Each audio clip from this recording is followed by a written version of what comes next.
திரு இந்திரா சௌந்தரராஜன் அவர்களின் ஒரு ஸ்ரீரங்கத்து தேவதை பகுதி 16. எனக்கு நம்ம போலீஸை நினச்சாதாம்மா பிரமிப்பாக இருக்குது. இந்த பிளாக்மெயிலுக்கு பிறகு நாம் அவங்கக்கிட்ட போகவே இல்லை. ஆனாலும் நம்ம விஷயத்தில் உள்ள நெழிஞ்சு கச்சிதமாக எல்லாத்தையும் முடிச்சுட்டாங்க பாரு. ஆமாம் சார், இப்போ தான் எனக்கு நிம்மதியாக இருக்குது. எனக்கும் பெரிய பாடம்மா. அவங்க வீட்டுக்கு போலீஸ் வந்திருக்குமே, பயங்கரமாக ஸ்மார்ட் ஒர்க். நான் முத்துராமைய என்னமோன்னு நினச்சேன். ஆனாலும் நீ யூகிச்சது தான் எல்லாமே சரியாக இருக்குது. கிட்னாப்பர் ஏன் ஆளாக தான் இருக்கணும்னு கண்டுபிடிச்சதுலேருந்து லோக்கல் பூத்துலேருந்து பேசுகிறது வர நீ சொல்ல எல்லோருக்கும் வேலை சுலபமாக ஆயிடுச்சுமா. விநாயகம் பொங்கி வழிந்தார். அப்படியே நான் வீட்டுக்கு வர்றேம்மா. அந்த தங்கராஜ் அம்மாவையும் கூட்டிக்கிட்டு வர்றாங்க. அவனோட எனக்கு ஒரு பெரிய கணக்கு பாக்கி இருக்குது, வச்சுக்கிறேன் அவனை என்று சீரவும் செய்தார். அதைத் தொடர்ந்து வீடே பெருமூச்சு விட்டது.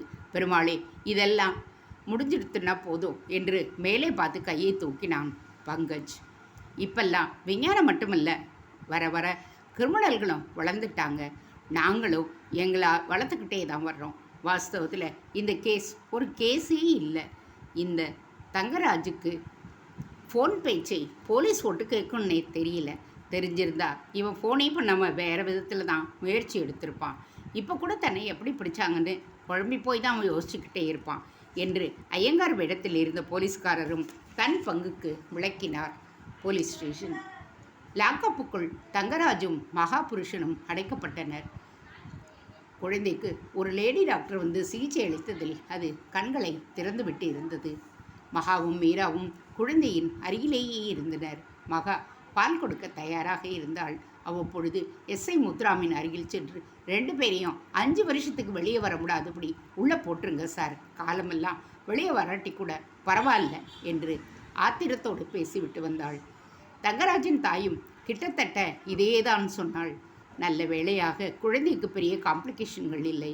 கொசுக்கள் நிறைய கடித்ததில் உடம்பெங்கும் தடிப்புகள். அதை பார்த்து பார்த்து பரிதாபப்பட்டாள்.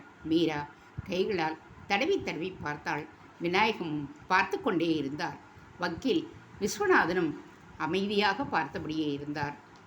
நிஜத்தில் ஆஷா இருந்திருந்தாள். அவள் இப்படித்தான் துடிப்பாள். ஒரு பெறாத தாயாக மீரா துடிப்பதில் பெண்மை என்பது எத்தனை சிறப்பானது என்கின்ற ஒரு விஷயம்தான் விநாயகத்துக்குள் இறங்கி கொண்டிருந்தது. வெளியே நிறைய டிவிக்காரர்கள் வந்திருந்தனர். அவர்கள் எல்லோரும் தடுத்து நிறுத்தப்பட்டு இருந்தனர். மீராவின் வரையில் சுதர்சன் தன்னோடு இருப்பதை ஒரு பலமாக கருதினாள். உண்மையில் மிகப்பெரிய மனது அவனுக்குத்தான். அவன் உடன் இருப்பதால் சந்தான கோபாலனுக்கும் சீதாவுக்கும் இந்த விஷயமாக ஊரார் எப்படியெல்லாம் கேள்வி காட்பார்களோ என்கிற கவலையெல்லாம் சுத்தமாக கிடையாது. இதற்கு மேல் புதிதாக ஒரு பிரச்சனை வந்துவிடக்கூடாது என்கின்ற பயம் மட்டும்தான் அவர்களுக்கு இருந்தது. மீராவோ மனசுக்கு ஏற்றபடி அவளுக்கு பெருமாள் சுதர்சனை அடையாளம் காட்டியிருக்கிறான். 2 பேரும் லட்சிய தம்பதியா நிச்சயம் வாழ்வா என்று பங்கஜம் ஒரு பக்கம் உருகியபடியே இருக்க போலீஸ் ஸ்டேஷன் ஃபார்மாலிட்டிஸ்கள் ஒரு மாதிரியாக முடிவுக்கு வந்தன. டிஐஜியும் ஸ்டேஷனுக்கு வந்திருந்தார். அவர் முன்னிலையில் குழந்தை மீரா வசம் தரப்பட மீரா அதை நெற்றியில் முத்தமிட்டவளாக விநாயகம் வசம் கொடுத்தாள். விநாயகம் கைகளில் வாங்கி கொள்ள போலீசார் சிலர் தங்களையும் மறந்து கைத்தட்டினர். அந்த காட்சியை டிவி சேனல்காரர்கள் படம் பிடிக்க அனுமதிக்கப்பட்டனர். சிலர் லாக்கப்புக்குள்ளே இருக்கும் தங்கராஜையும் மகாவின் புருஷனையும் படம் பிடிக்க முயன்றனர். அப்பொழுது அவர்கள் இருவரும் வேட்டியை அவிழ்த்து முகத்தை மூடிக்கொண்டனர். விநாயகம் விஸ்வநாதனோடு புறப்பட தயாராகிவிட்டார். மகாவை தனியே அழைத்து ஒரு 10,000 ரூபாயை கொடுத்தவர் மேற்கொண்டு என்ன உதவினாலும் என்னை வந்து பார் என்றார். அப்படியே மீராவின் அருகில் சென்றவர் குழந்தையை விஸ்வநாதனின் கைவசம் தந்துவிட்டு அவள் 2 கைகளையும் தேடி பிடித்து தன் நெற்றிக்கு கொண்டு சென்றார். இது உன் கையில்லம்மா, காலு. நீயும் சாதாரண பொண்ணு இல்லைம்மா, தேவதை. உன் கூட நான் ஒரு 24 மணி நேரம் தாம்மா இருந்தேன். இந்த ஒரு நாள்லேயே நான் எவ்வளோ மாறிட்டேன் தெரியுமா? ஒரு மனுஷன் வளர்க்குற பகை என்னத்தை செய்யும்? அன்பு எல்லாத்தையும் செய்யும்னு 2யுமே நான் பார்த்துட்டேன். விதைக்கிறது தான் முளைக்கும், கொடுக்கறது தான் கிடைக்குங்கிறது எவ்வளோ பெரிய உண்மையினோ தெரிஞ்சுக்கிட்டேன். என் மகா ராஜேஷ் இடத்துல நான் உன்னை பார்க்குறேன். இந்த குழந்தைய பற்றி நீ இனி கவலைப்படாத. நீ எப்போ வேணா என் வீட்டுக்கு வரலாம், போகலாம். உங்கள் கல்யாணத்துக்கு இந்த அப்பாவை மறந்துடாதம்மா. அவர் கைகளை பிடித்து பேசி கொண்டிருந்தபடியே சொன்ன ஒரு வார்த்தையும் எல்லோரையும் நெகிழ வைத்து விட்டது. இது சாதாரண குழந்தை இல்லைம்மா, இதுவும் தேவதை தான். எனக்கு தெரிஞ்சு எந்த குழந்தையும் இதுபோல் பிரச்சனைகளே சந்தித்து இருக்காது, அதை கடந்தும் போயிருக்காது. ஆனால் இனி இந்த குழந்தை எந்த பிரச்சனையும் இல்லாபடி நல்லபடியாக வளருமா, நல்லபடியாக வளரும் என்றார் வக்கீல் விஸ்வநாதன். அதையெல்லாம் சேனல்கள் படம் பிடித்தபடியே இருந்தன. குறிப்பாக மீராவை பேட்டி காண சிலர் மைக்கும் கையுமாக துடிதுடித்தபடி நின்றனர். மீராவும் தனியே ஒதுங்கி அவர்கள் கேள்விகளுக்கு பதில் சொன்னாள். ஒரு கட்டத்தில் எஸ்ஐ முத்துராம் இன்டர்கட் செய்து அவர்களை தன் ஜீப்பில் ஏற்றி அனுப்ப முற்பட்டார். அதற்காக அவர்கள் ஜீப்பில் ஏற வெளியே வரவும் வெற்றிலையும் என்றபடியே எதிரில் வந்தாள் ஈஸ்வரி. அதுவரை அருகே எங்கோதான் இருந்திருக்கிறாள். ஈஸ்வரியை பார்க்கவும் மீராவிடம் ஒரு லேசான பரபரப்பு. அவளும் தன் பாணியில் வெற்றிலையை மடித்தபடியே பேச ஆரம்பித்தாள். எப்பவும் எங்கேயும் ஒரு நல்லவங்க இருந்தால் கூட போதும், அவங்களுக்காகவே ஊரில் மழை பெய்யும்னு நான் கேள்விப்பட்டிருக்கேன். அதை கேட்டுட்டு நான் சிரிப்பேன். எங்கே அந்த ஒரே நல்லவளை காட்டுங்க பார்ப்போம் அப்படின்னு கூட சொல்லுவேன். இந்த பூமியில் ஒருத்தர் கூட இருக்க முடியாது, இருக்கவும் விடமாட்டாங்கங்கிறது தான் என் கருத்தாகவும் இருந்துச்சு. உன்னை வச்சு நான் அதை இப்போ மாற்றிக்கிட்டம்மா. நீ நினச்சா முதல் மந்திரியா, ஏன் பிரதம மந்திரியாக கூட வரலான்னு எல்லாரும் நல்லா இருப்பாங்க என்றாள். அவளிடம் ஒரு மாற்றம் ஏற்பட்டிருப்பது நன்றாக தெரிந்தது. மீரா சன்னமாக அதை கேட்டு சிரித்தாள். அப்படியே, நான் முதல் மந்திரி ஆகிறதெல்லாம் இருக்கட்டும், நீ நல்ல மனுஷியாக மாறிடு, வீடு வாசல்னு விலைக்கு வாங்கு, குழந்தைகளை வாங்கிறத விட்டுப்பிடு என்றாள். பார்க்கலாம் என்றாள். அவளும் அரை மனதாக. அந்த போலீஸ் ஜீப் அவர்களை அத்தனை பேருடனும் புறப்பட்டது. அப்பொழுது ஸ்ரீராமின் போனில் சினுங்கள் திரையில் ஸ்வேதா என்கின்ற பெயர். ஸ்வேதா என்கின்ற பெயரை பார்த்த மாத்திரத்தில் ஸ்ரீராமுக்கு உடம்பெல்லாம் பரபரக்க தொடங்கிவிட்டது. இன்னொருவனோடு கல்யாணமெல்லாம் முடிந்த நிலையில் எதற்காக ஃபோன் செய்கிறாள் என்கின்ற கேள்வியோடு தவித்தான். காது கொடுக்க சற்று பயம், தயக்கம் என்று எல்லாமுமாக இருந்தான். அருகில் இருந்த மீரா அவனது தயக்கத்தை கவனித்தாள். பேரனும் ஃபோன் அடங்கிவிட்டது. போலீஸ் ஜீப் புறப்பட்டு தெற்கு கோபுரத்தை கடந்து சாலையில் சென்று கொண்டிருந்தது. மீரா அவன் வசமிருந்த ஃபோனையும் அவனையும் பார்த்தபடியே வாங்கி திரையை விசித்து பார்த்தாள். மிஸ்டு காலில் ஸ்வேதாவின் பெயர். மீராவிடமும் ஒரு பரபரப்பு. அவளை யதார்த்தமாக கவனித்த சுதர்சனும் திரையை பார்த்தான். பிறகு பேசினான். இந்த பொண்ணு இப்போ எதுக்கு ஃபோன் பண்ணுறா தெரியலையே, அட்டன் பண்ண வேண்டியது தானே. அது எப்படி? அவள் இனி ஸ்ரீராமை நினைக்கிறதுக்கும் ஸ்ரீராம் அவளை நினைக்கிறதுக்கும் 2 பேர் வாழ்க்கைக்கும் நல்லது இல்லையே. பைத்தியம். இதை அவகிட்டே சொல்லலாமே, வேற ஏதாவது காரணம் கூட இருந்திருக்கலாம் இல்லையா? சுதர்சன் பேசியபடியே அந்த நம்பரில் பேச முற்பட்டான். வித் யுவர் பர்மிஷன் நானே பேசுகிறேன். போகிறோம். இப்போ தான் ஒரு பெரிய பிரச்சனை நடந்து முடிஞ்சிருக்கு. புதுசாக ஏதாவது காதில் விழுந்துட போகிறது. மீலா சொல்ல சொல்ல ஸ்வேதா ஃபோனில் மறுபக்கம் குரல் ஒலிக்க தொடங்கியது. சுதர்சன் மிக மெல்லிய குரலில், நான் மீராவோட ஃபேன்சி பேசுகிறேன். யார் பேசுறது? அவன் கேட்ட நொடிகளில் மறுபுறத்தில் பெரிதாய் ஒரு அழுகை சப்தம். அதைத் தொடர்ந்து தயங்கி தயங்கி பேச்சுக்கள். அந்த மறுபக்கத்து பேச்சு சுதர்ஷனை அப்படியே கொஞ்சம் கொஞ்சமாக இறுக வைத்து விட்டது. I see I am very sorry, very very sorry என்று முடித்து கொண்டான். மீராவும் ஸ்ரீராமும் மிக ஆவலாக அவனை பார்த்தனர். முன் சீட்டில் அமர்ந்திருந்த முத்துராம் அப்பொழுது இடையிட்டு பேச ஆரம்பித்தார். சிஸ்டர், நீங்கள் கிராஜுவேட் தானே? ஆமாம் சார். போஸ்ட் கிராஜுவேட்டா? ஆமாம். மேற்கொண்டு பிஹெச்டி இல்லைன்னா ஐஏஎஸ் ஐபிஎஸ்னு படிக்கலாம் இல்லையா? தோணலை. நீங்கள் ஐஏஎஸ் எழுதலாம். உங்களை மாதிரி பெண்கள் அரசு பணிக்கு வந்தால் ரொம்ப நல்லா இருக்கும். பதிலுக்கு மென்மையாக சிரித்தாள் மீரா. அதே வேகத்தில் சுதர்சனிடம்தான் ஊன்றினான். சுதர்சனிடம் ஒரு மெல்லிய தடுமாற்றம். முத்துராம் விடுவதாக இல்லை. நான் சார்ஜ் எடுத்து எவ்வளவோ பிரச்சனைகளை பார்த்துட்டேன். அதில் உங்கள் சம்மந்தப்பட்ட இந்த குழந்தை பிரச்சனை ரொம்பவே வித்தியாசமானது. எல்லா நேரமும் எல்லா கட்டங்கள்லேயும் நீங்கள் சரியாக செயல்பட்டு இருக்கீங்க. இந்த ஜெனரேஷன் மேலே பெருசாக எனக்கு மரியாதையே கிடையாது. எப்போ பார் செல்ஃபோன் லேப்டாப்புன்னு கண்ணையும் மனசையும் கெடுத்துக்கிட்டு ஸ்லோவாக அழிஞ்சிக்கிட்டு இருக்காங்க. தெருவில் விளையாடுறது, ஆற்றுக்கு போய் தண்ணி எடுத்துக்கிட்டு வர்றது, பெருசாக பொட்டு வச்சு பூ வச்சுக்கிறது எல்லாமே அடியோடு மாறிடுச்சு. பாவாடை தாவணியே இப்போ கிடையாது. பசங்களும் டூ வீலரில் சுற்றுறது, பீர் குடிக்கிறதுன்னு கெட்டு குட்டிச்சுவராக ஆகிட்டாங்க. இந்த சூழலில் உங்களை மாதிரி ஒரு பொண்ணைத்தான் நான் பார்க்க நினச்சது ஒரே ஆச்சரியமாக இருக்குது. மிஸ்ஸஸ் சுதர்சன், நீங்கள் ரொம்ப அதிர்ஷ்டசாலி என்று முத்துராமன் கொஞ்சம் சமூக அக்கறையோடு பேசினார். இப்போதுதான் பேச வேண்டும். அதையெல்லாம் ரசிக்கும் மனநிலை இப்பொழுது மீராவிடமில்லை. நல்ல வேளையாக வீடு வந்தது. இறங்கிவிட்டார்கள். முத்துராமும் இறங்கிவிட்டு வாசலில் நின்று தெருவை பார்க்க மிகவும் விரைப்பாக மீராவுக்கு ஒரு சல்யூட் அடித்தார். என்ன சார் இதெல்லாம்? இது போலீஸ் கொடுக்குற கௌரவமா? வாசல்லையே வா, எல்லாரும் பார்க்க வேண்டாமா? ஆனாலும் டூ மச் சார். அப்படிலாம் இல்லைம்மா, நான் சொல்கிறத யோசிங்க. ஐஏஎஸ் எழுதுங்க, இந்தியன் அட்மினிஸ்ட்ரேஷன் சர்வீஸுக்கு வாங்க. இந்த ஊருக்கு நீங்கள் கலெக்டராக வந்து நானும் அப்போ இருந்து உங்களை இதே மாதிரி சல்யூட் பண்ணி வாழ்த்தணும். நான் வர்றேன். உள்ளே வந்து காஃபி சாப்பிட்டு போங்க. இன்னொரு நாளைக்கு வரேன். உன் கல்யாணத்துக்கு பத்திரிக்கை வைக்க மறந்துடாதீங்க. சொன்னபடியே ஜீப்பில் ஏறிக்கொண்டு விலகியும் போனார். பார்த்தபடியே இருந்த கோமலா ஓடி வந்தாள். மீரா, நியூஸ் பார்த்தேன். பெரிய சிஐடி வேலையெல்லாம் பார்த்துருக்க போல இருக்கே. அதெல்லாம் ஒன்றும் இல்லை மாமி. உன்னை எனக்கு தெரியாதா? பங்கஜா மாமி, சீதா மாமி, இவளுக்கு முதல்ல சுற்றி போடுங்கோ என்று வாசலில் எல்லோருக்கும் கேட்கும்படியாக கத்தினாள். சீதாவும் ஆரத்தி தட்டோடு வந்து கற்பூரம் ஏற்றி கோமலாவோடு சேர்ந்து கழித்து கொட்டினாள். வீட்டுக்குள் இப்பொழுது ஒருவித இனம் புரியாத அமைதி, சாந்தம். சந்தான கோபாலன் சுதர்சனின் கையை பற்றி வந்து ஹால் சோஃபாவில் அமர வைத்தார். பங்கஜ் கண்களில் ஆனந்த கண்ணீரின் ஈரம்.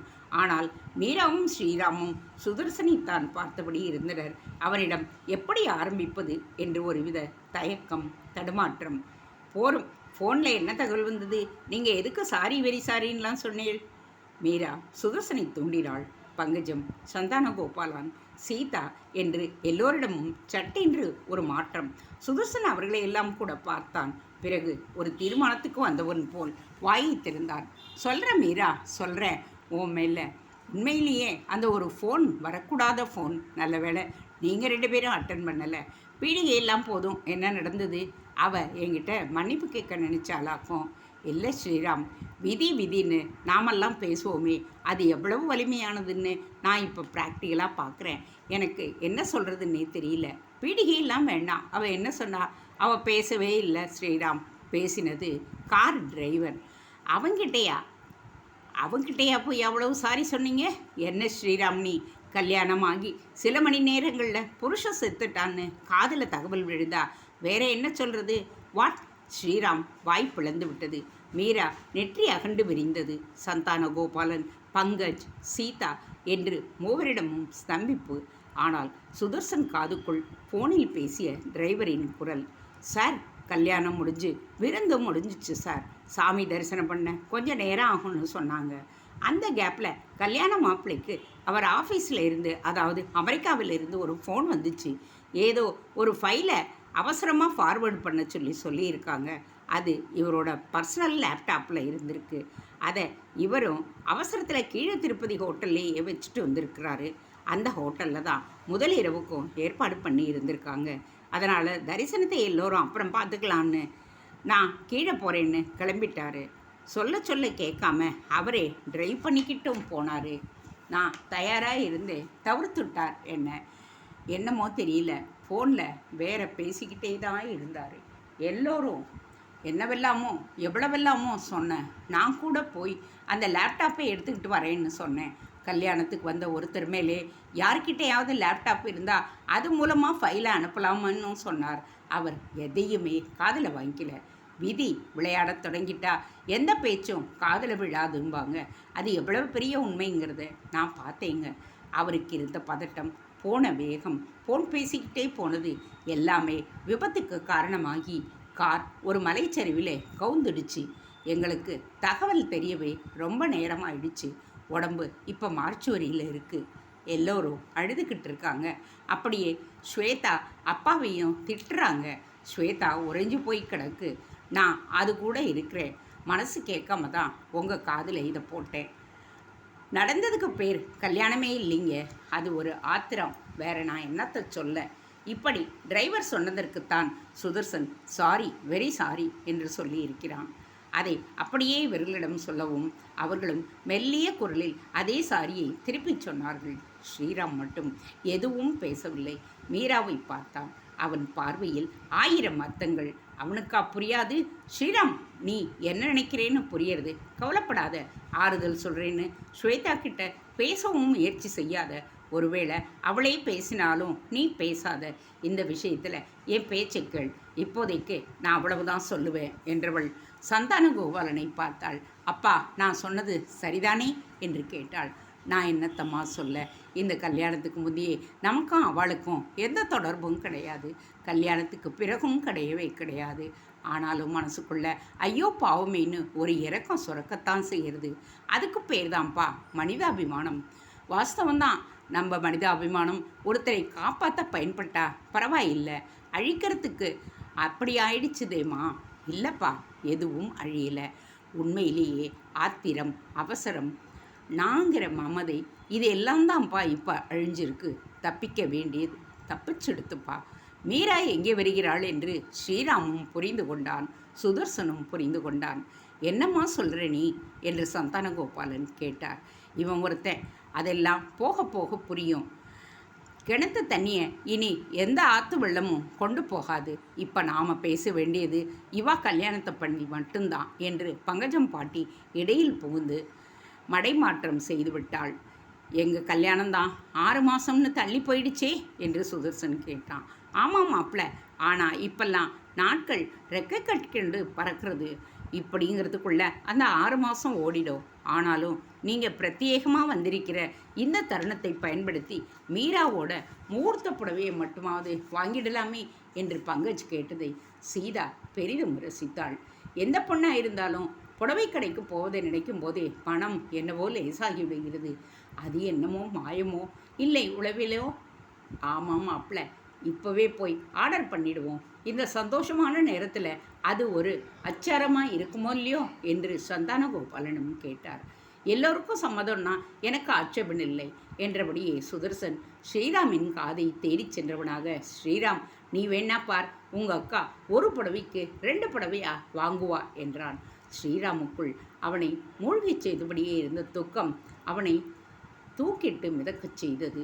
உண்மையிலேயே இது உன்வரையில் துக்கமான தருணமே இல்லை. ஆம் ஐ ரைட் என்று கேட்டவனை நெகிழ்வாக பார்த்தான் ஸ்ரீராம். பங்கஜம் சொன்னது போல 6 மாதங்கள் ஓட்டமாக ஓடிவிட்டன. கொடியாலம் சேஷாத்ரி ஐயங்கார் கல்யாண மண்டபத்தில் சுதர்சன் மீராவின் திருமணம் நடந்து கொண்டிருக்கிறது. கல்யாணத்துக்கு அந்த தொழிலதிபர் விநாயகம், ஏஞ்சல் மற்றும் குடும்பத்தோடு முதல் நாளை வந்துவிட்டிருந்தார். சப் இன்ஸ்பெக்டர் முத்துராம் இன்ஸ்பெக்டர் ப்ரமோஷனோடு தன் மனைவி சகிதமாக வந்துவிட்டார். வக்கீல் விஸ்வநாதனும் மனைவி சகிதம் வந்ததோடு கல்யாண வேலைகளில் ஈடுபாடு காட்டிக்கொண்டிருந்தார்.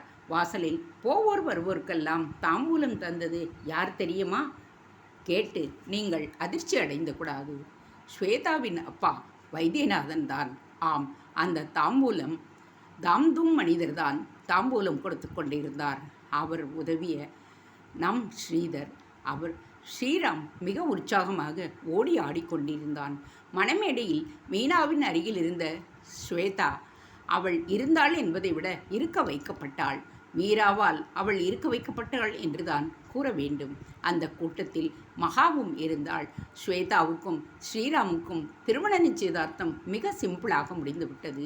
கல்யாணம் ஸ்ரீராம் அமெரிக்கா போய் மேல் படிப்பை முடித்த பின்புதான் இந்த முடிவை எடுத்தது யாரோ அல்ல, ஸ்ரீராம் தான். எத்தனை பெரிய இரும்பையும் அதன் மையத்தில் எதிர்கொண்டால் அது சுலபமாக உடைந்து கொடுக்கும். ஸ்ரீராமின் பிரேக்கில் பாயிண்டே அவன் வரையில் எது வாழ்வு என்பதற்கான தெளிவை அவனுக்கு ஒழித்துவிட்டது. சொல்லிவிட்டபடியே காதலிக்கும் இளமை பலவீனத்தை அவன் தன் அசலான முன்னேற்ற விஷயத்திற்கு மாற்றிக்கொண்டு விட்டான். வீட்டுக்கு வீடு மீரா போல ஒரு தேவதை பெண் இருந்தால் தான் இரும்பும் கூட தங்கமாக தொடங்கிவிடுமே. மொத்தத்தில் அந்த கல்யாணத்தில் பல அபூர்வ விஷயங்கள். ஜாதியும் அந்தஸ்தும் பெரிதென்று கருதி அதன் சூழலில் சிக்கியிருந்த வைத்தியநாதன், அதைவிட முரடான விநாயகம் என்று பலரிடமும் நயந்த மாற்றங்கள். எப்பொழுதும் வாழும் காலமும் அந்த காலத்தை ஒட்டிய பூக்கோலமுமே பலம் பொருந்தியது என்கின்ற ஞானத்தோடு கூடிய மீரா போன்ற ஒரு ஸ்ரீரங்கத்து தேவதை வீட்டுக்கு வீடு தோன்றினால் கேட்கவா வேண்டும்? அடடே, ஈஸ்வரி கூட அழைப்பு இல்லாமலேயே கல்யாணத்துக்கு வந்திருக்கிறாளே. அவள் கையில் ஒரு பெரிய கிஃப்ட் பேக். அதை எல்லோர் எதிரிலும் திறந்து காட்டினாள். அது ஒரு வெள்ளிக் கிண்ணம். இதில் தான் உன் குழந்தைக்கு நீ சோறு ஊட்டணும், என்னோட பாவம் அப்பத்தான் குறையும் என்று அவள் சொன்ன பொழுது அவள் முழுவதும் மாறிவிட்டதை உணர முடிந்தது. ஒரே ஒரு மாறாத ஜென்மமும் இருக்கவே செய்தது. சுதர்சனின் அக்காதான் அவள். என்ன கன்றாவியம்மா இது! இந்த தாலி இடத்துல இவ பக்கத்திலேயே மணமேடையிலேயே நின்றுக்கிட்டு இருக்கா. அந்த வேலைக்காரியும் என்னவோ நம்மளை மாதிரியே வளைய வளைய வர்றா. எனக்கு இதெல்லாம் கொஞ்சம் கூட பிடிக்கல என்றாள். அம்மாக்காரி எதுவும் சொல்லவில்லை. ஏதாவது சொன்னால் அதற்கும் எதையாவது சொல்வாள். அப்பொழுது யாரோ ஒருவர் திருஷ்டி பூசணிக்காயை எடுத்துக்கொண்டு வந்தார். இப்போ இதை உடைக்க தேவையில்லை, சாயந்தரமா விளையாடல் முடிஞ்ச பிறகு ரிசப்ஷனும் முடிஞ்சதுக்கப்புறம்தான் என்றார் வாத்தியார். அப்போது அந்த பூசணிக்காயோடு இந்த நாத்தனார்காரியையும் போட்டு உடைத்து விட்டால் தேவையில்லை என்று சுதர்சனின் அம்மாவுக்கே தோன்றத் தொடங்கிவிட்டது. இப்படி பூசணிகள் எல்லா இடத்திலும் எல்லா காலங்களிலும் இருந்திருக்கிறார்கள். அவர்களை லட்சியம் செய்யாமல் மீரா போல தேவதைகளும் நடந்து கொண்டுதானே இருக்கிறார்கள். நம்புவோம். நம்பிக்கைதானே வாழ்க்கை. இத்துடன் ஒரு ஸ்ரீரங்கத்து தேவதை நாவல் முடிந்தது. தேங்க்ஸ் ஃபார் வாட்சிங். Please subscribe.